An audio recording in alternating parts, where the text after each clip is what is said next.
listening to the Go and Tell Gals podcast, and I'm your host, Jess Conlon. In most of our episodes, we'll have a guest, a woman who is running on mission right where she's at. We pray this podcast leaves you encouraged and spurred on to go and tell the good news.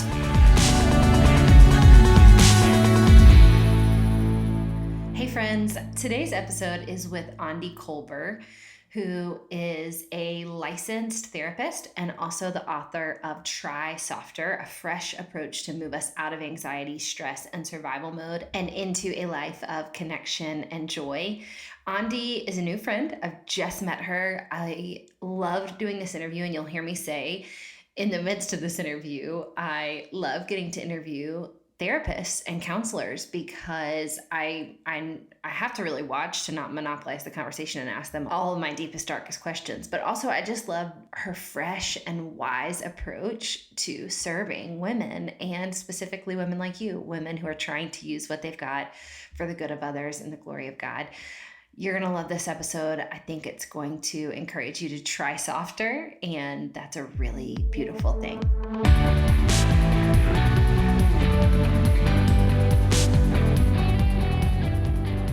Hey friends, what a treat today. We have the very wise and the incredible Aundi Kolber. I am so excited to get to know her, and I have been reading her newest book that just came out, and I know many of you might have been reading it, and if you haven't, you are going to want to go pick it up. Hey Aundi, thanks for joining us today.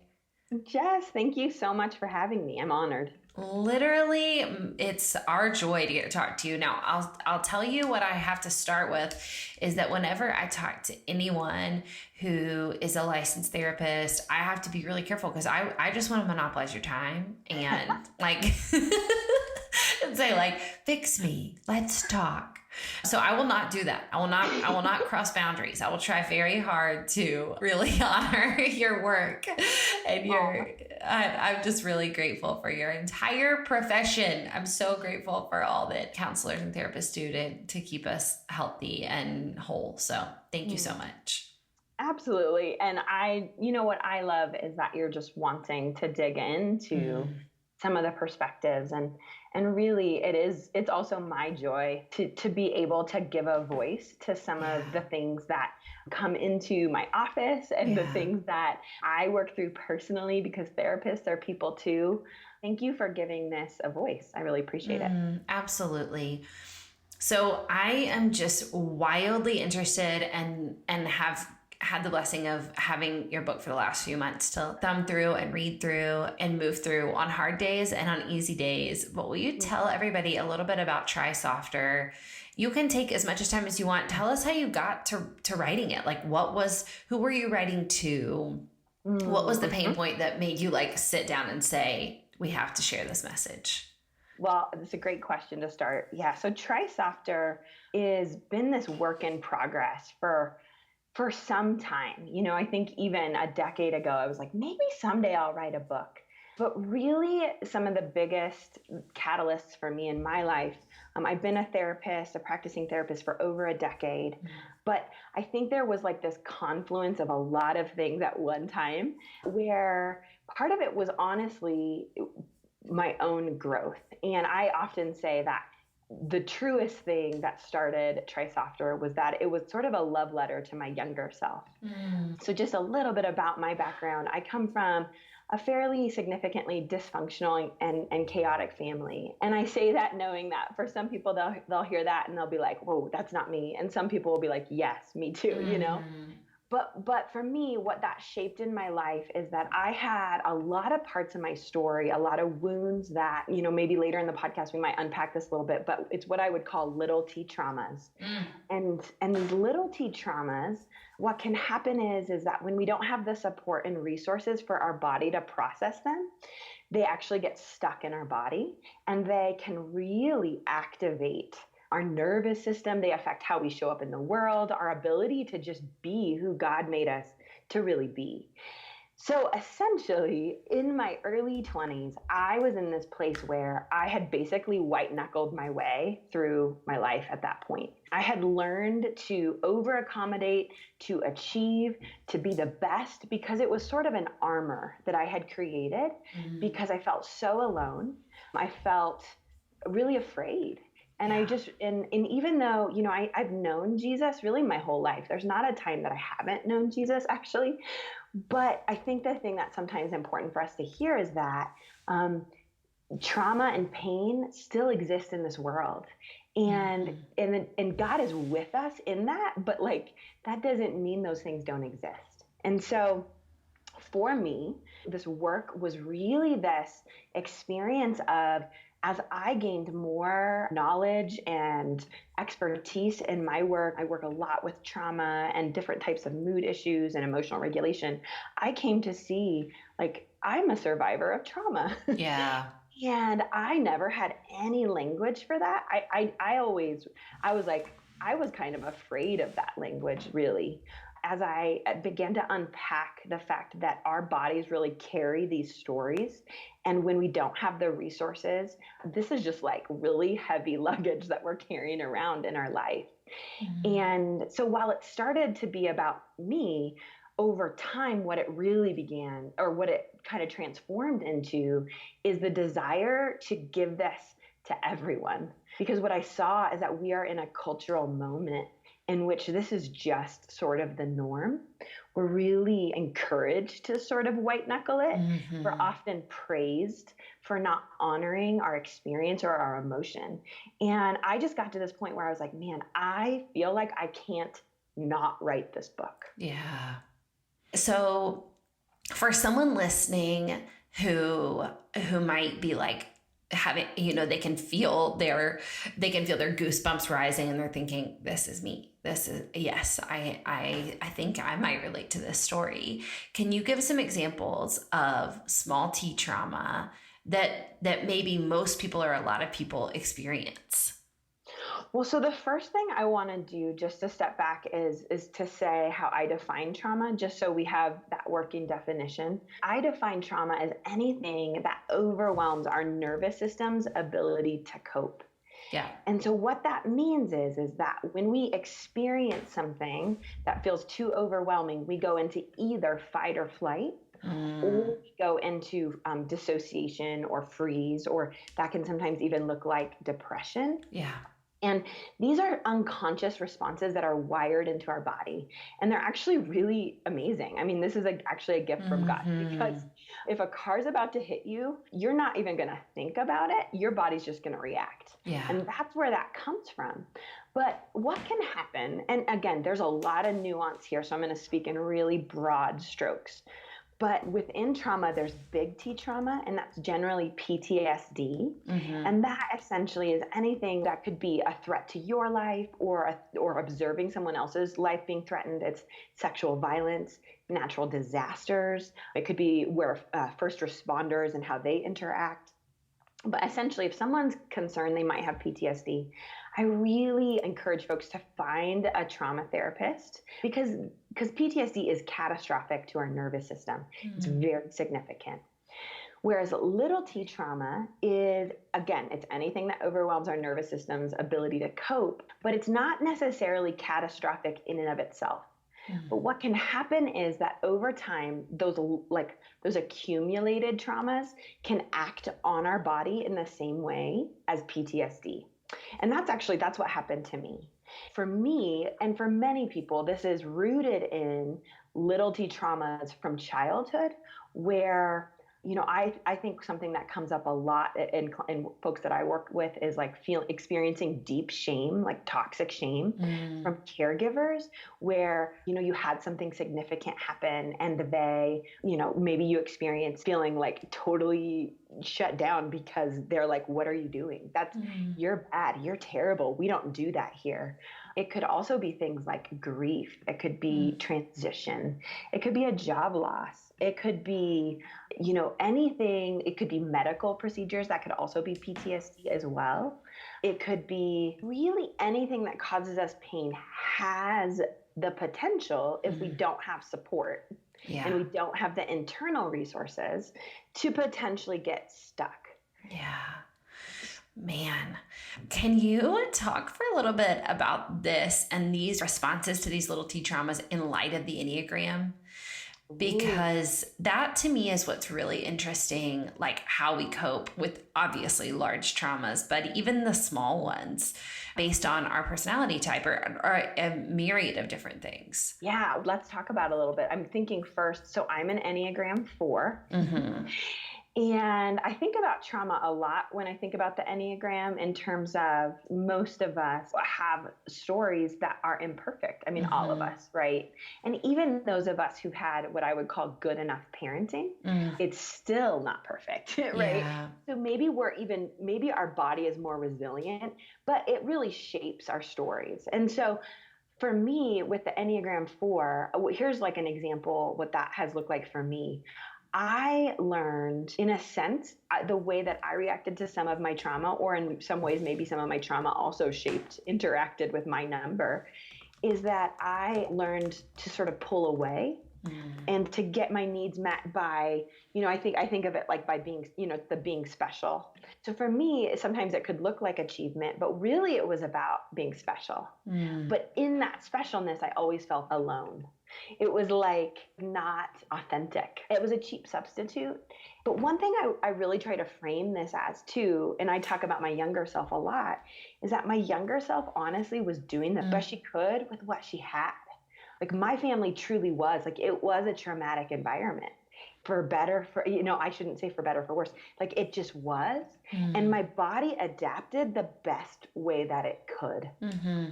So one of the honors of my life now is that I get to reparent this Mm. younger part of myself that sometimes comes up and feels like, well, nobody gets me, but if I'm special enough, Mm. maybe then this love will translate. And I just really get to love that little part of myself and say, oh, my dear, my love, Yeah. you do not need to be special to be loved. Like you are beloved, and I am with you, and God is with us, Mm. and you can rest. Like Yeah. you can let your body settle. You don't have to show everybody how great you are to be loved. Mm. I love that. I love that. What are some universal signs, well, no matter your personality type, no matter your Enneagram type, that maybe you are being too tough with yourself, that you're holding on too tight? What are some things we can look for?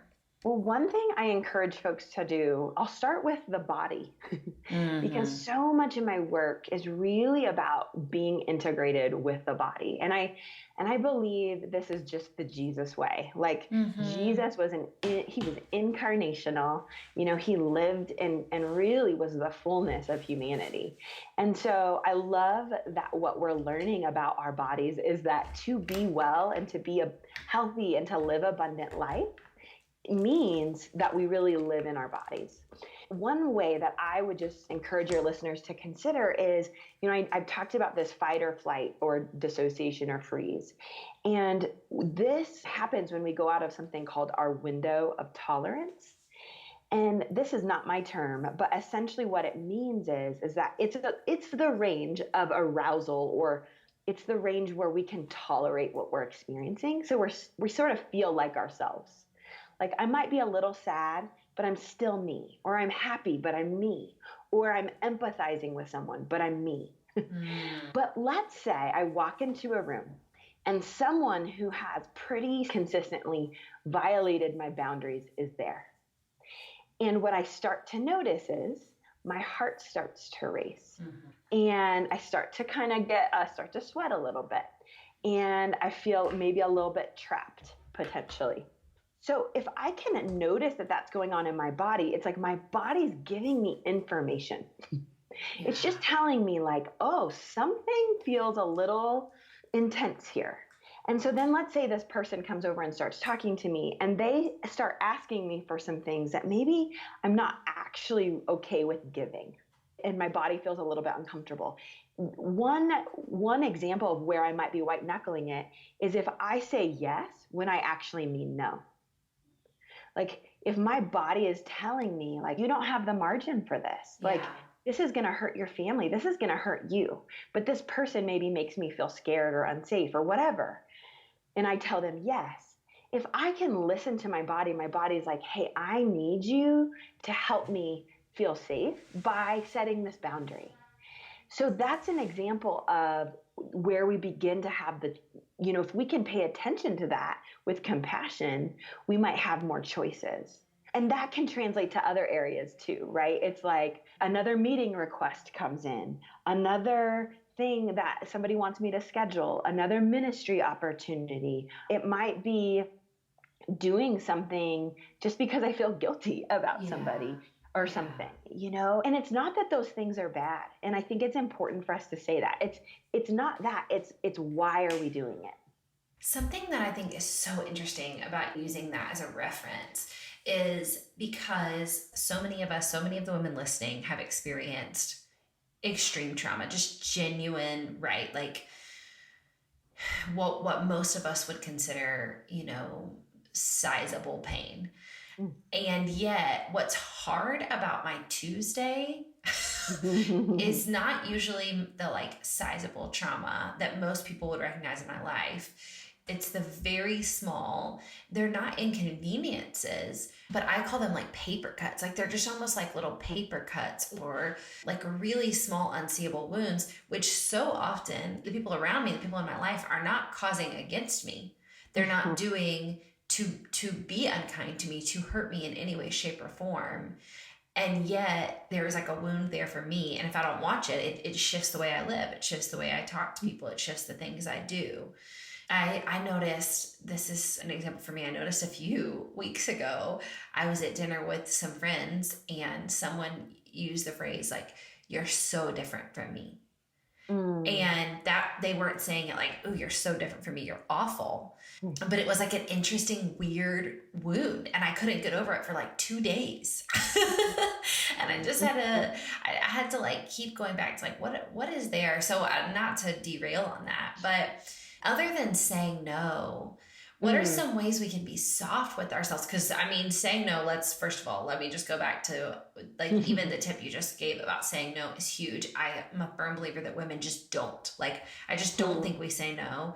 I think we don't believe anybody else says no. I think we think it's, just horribly off-putting to have to say it. And I'm a big proponent of like, if I'm not saying no every day, I'm probably doing something wrong because there's too many offers on the table just from life, just from the world, to not say no. But are there other like tips or tricks that you have for us to be softer with ourselves as we're just moving through the day when people are not actually offending us or hurting us or coming for us, and yet it so feels like they are? Yeah, no, I think that's so great. And I appreciate your example because that's exactly the kind of work that I do with so many folks and with even myself, right? Yeah. Like that, because the reality is that hopefully and God willing, most of the folks who are listening to this are actually truly safe, like in the here Right. and now. They're in visceral safety. The trauma actually is in the past, hopefully. And if it's not, I just want to encourage folks to reach out and get some support and resources, Yeah. because in order to really do this work, I mean, number one, you deserve to be safe. Yeah. And number two, the way we heal comes, like we can only go back and heal the wound once we're actually in safety. We can't do healing work when we're still experiencing trauma. Right. So that's So really good. important.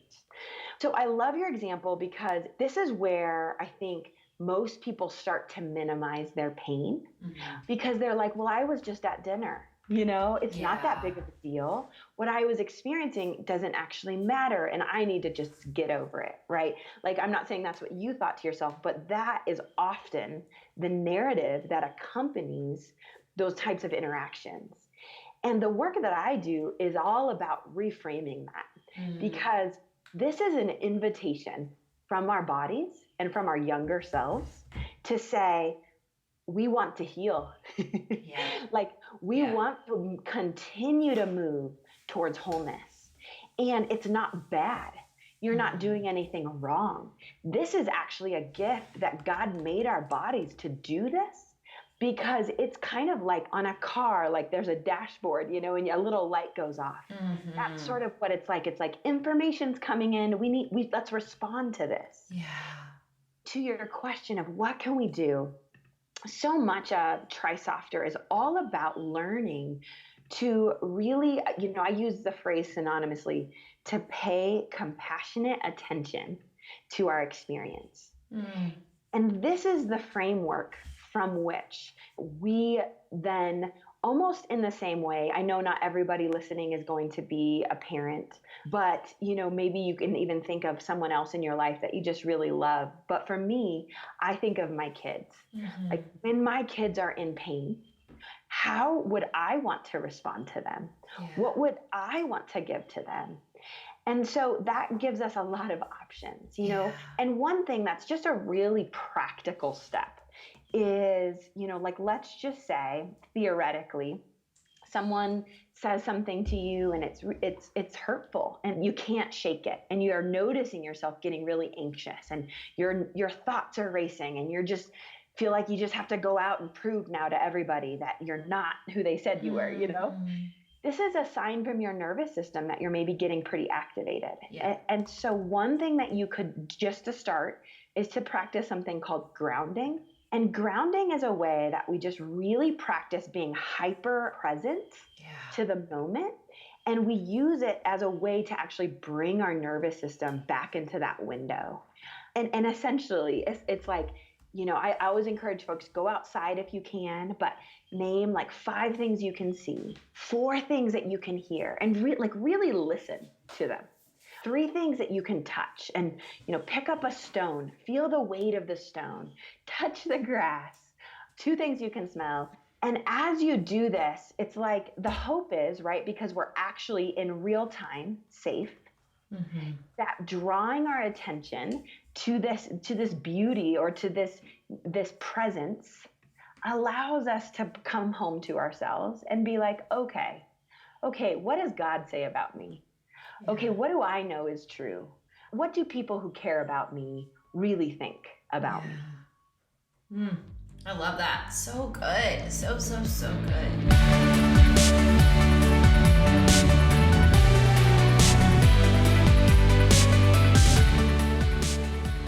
Hey gals, it's around that time again where we are having another Go and Tell Gals event. We are really excited to announce that we are having our second ever live event here in Charleston, South Carolina. We are calling it Inhale, Exhale, and it's going to be a night of worship and teaching and wild encouragement for women who are running on mission. Tickets are just $50, and Charleston is a really fun place to find yourself for a girls' weekend. So run to our website, get your ticket, grab some friends, and we'll see you on March 20th in Charleston for Inhale, Exhale.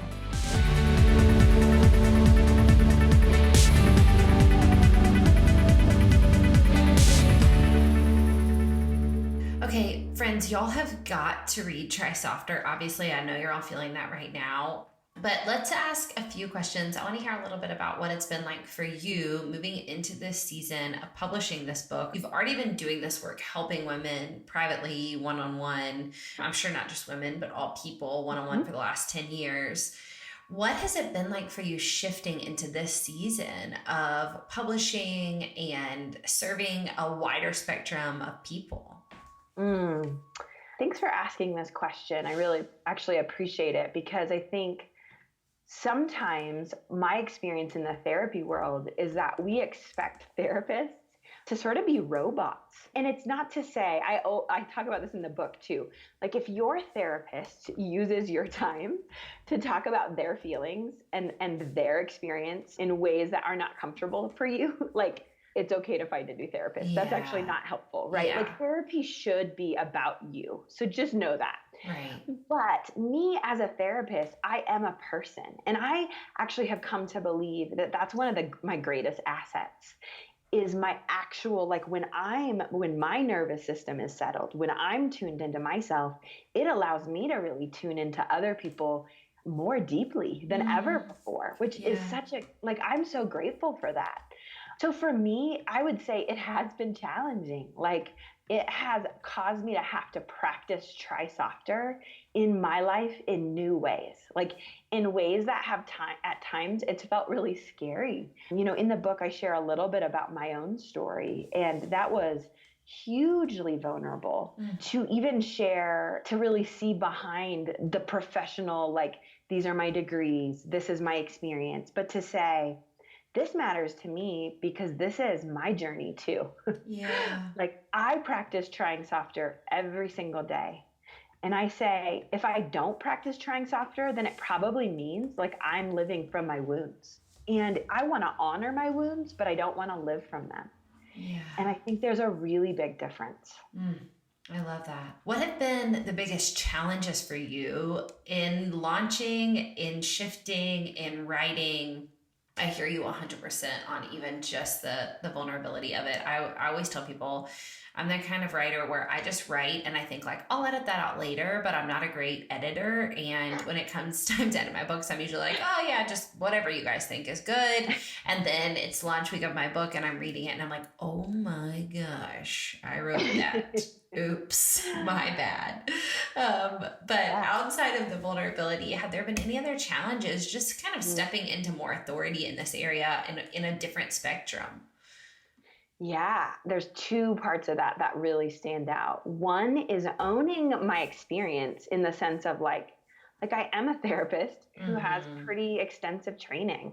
And there's some things that I know. Yeah. And I think this is hard because sometimes people will take this as being arrogant or something. But it's like owning, like, I know some things. I surely don't know everything, but I do know some things. Yeah. And that I get the opportunity to steward that. And I want to be humble, and I want to recognize that those things over time can sometimes change and transform and shift. But it is okay to show up in the world with the reality that I can sort of, take ownership of who I actually am. And I can confidently stand in that. Sometimes whether other people get it or not, like this is the message that God has given me to just sort of to have my eyes focused on those steps, and to know that not everybody is going to get it, and not everybody's going to be ready for it. And like, that's okay. Like, God bless them, because they have their own story and their own journey. You know what I mean? Like, to just really bless them. And so I think that's one part of it. And then the other part of it is to really continue to honor my own limits, because Try Softer came out of me pushing too hard in many ways. Right. And so it's like, goodness gracious, I could do a million things every day, and in a way it would still not be enough. Like, there are so many opportunities. There are so many things I could do to promote the book. There's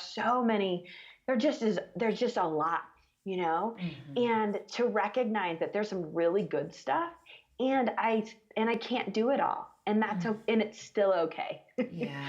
And that's hard, because I have to go back to the reality that sometimes people want things from you and you can't always give it. And that can be a tough space to interact with. And yet, to really honor, like, I really am doing the best I can. And I love them, even if I can't always do what what they're wanting from me. Yeah, man, that's so good. Well, how can we be praying for you in this season? And how can we be praying for the message of the book? Thank you for asking that. I would just love prayer that I would continue to come home to Jesus in me, to stay so connected to the heartbeat of this work, that when something is not aligned, that I will just sense God's spirit and wisdom shifting me in the ways that I would go, because there really are so many the world is big. And I just want to stay so connected to that, because I really believe that's also staying so connected to myself, those things. It's like, those things are just so intertwined, and I just really want to stay home to that. I love that. In Jesus' name, we agree. Aundi, thank you so incredibly much for sharing your wisdom with us, friends. You Mhm. can get Try Softer on Amazon. I believe you can get it in almost all bookstores, and you will not regret at all picking up this book and digging in. Thank you so much for joining us today. Absolutely.